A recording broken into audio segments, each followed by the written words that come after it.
Здравейте, аз съм Васислав Николов и днес ще интервюирам госпожа Теодора Мостанова, която е ресурсен учител. Здравейте! Здравейте!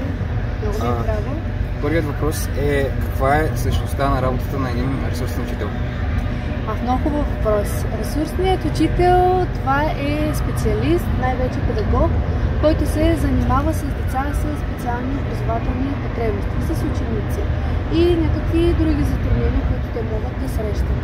Това е човекът, който адаптира цялата учебна програма спрямо възможностите на учениците и техните потребности.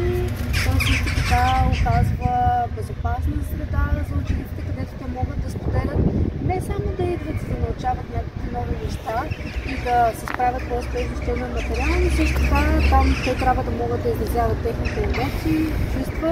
Така че ресурсният учител е човек, който трябва да е много гъвкав и да може да се адаптира спрямо тези нужди и да приема ученика с цялата тази палитра от емоции, от чувства, преживявания и така нататък. Какви трудности и препятствия изпитвате във вашата професия? Може би най-голямата трудност е това, че аз работя с много различни ученици. Това означава, че обхващам много голяма палитра от, както казах, и емоции, преживявания и потребности.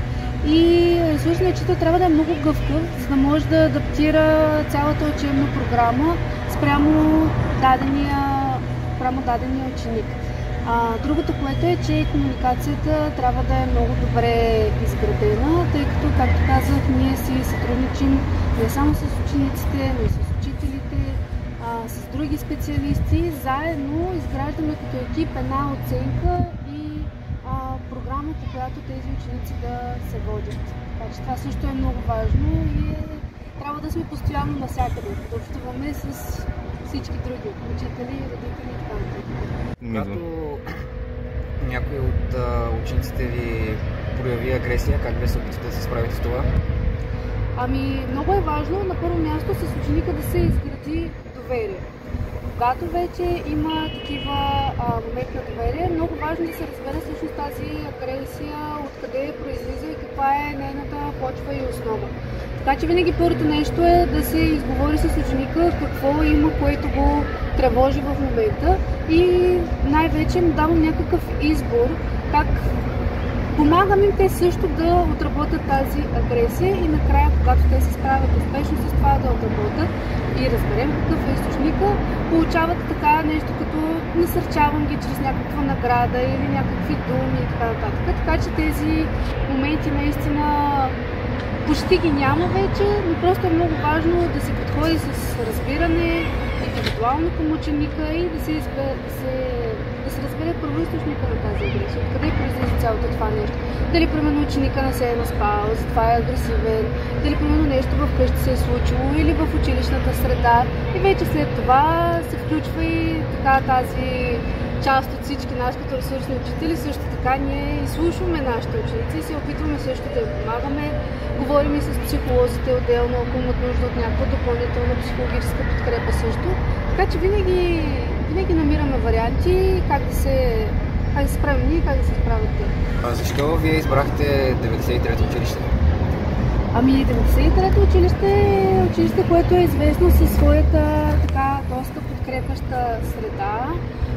Бях наясно, че тук има специален екип за подкрепа, който в интерес на истината наистина е най-добрият в София.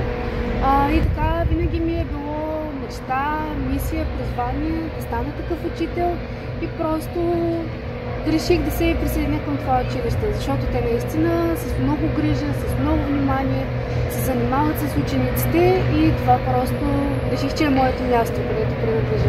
Вие самата каква бяхте като ученик? Аз бях доста така социален ученик. Много обичах да ходя на различни мероприятия, олимпиади, състезания. Много обичах да организирам някакви базари или събития, където примерно да приготвяме някакви десерти, неща, да помагаме за някакви каузи, било то за природата, за училището, наши ученици в нужда, когато аз бях също ученик. Така че бях доста социален и активен ученик и най-вече обичах да се занимавам с олимпиади, състезания по български език, много обичам да висшия сета, математическа лингвистика също съм ходила доста и това доста ме вълнуваше. Доволна ли сте за сега от времето ви в нашето училище? О, да, страшно съм доволна, защото тук наистина се усеща една много топла, много наистина обгрижваща среда. Учениците са прекрасни, учителите също, така че за момента просто всичко наистина много добре се развива и нашата директорка Евдокия Гергова също така се старае до всички нас да се чувстваме добре, винаги откликва както на вас учениците, така и ние, когато имаме някакви въпроси, така че доста доволна се чувствам и щастлива за това, че имам възможност да съм тук. Това бяха моите въпроси. Благодаря за отделеното време. И аз ви благодаря много. Беше ми много приятно.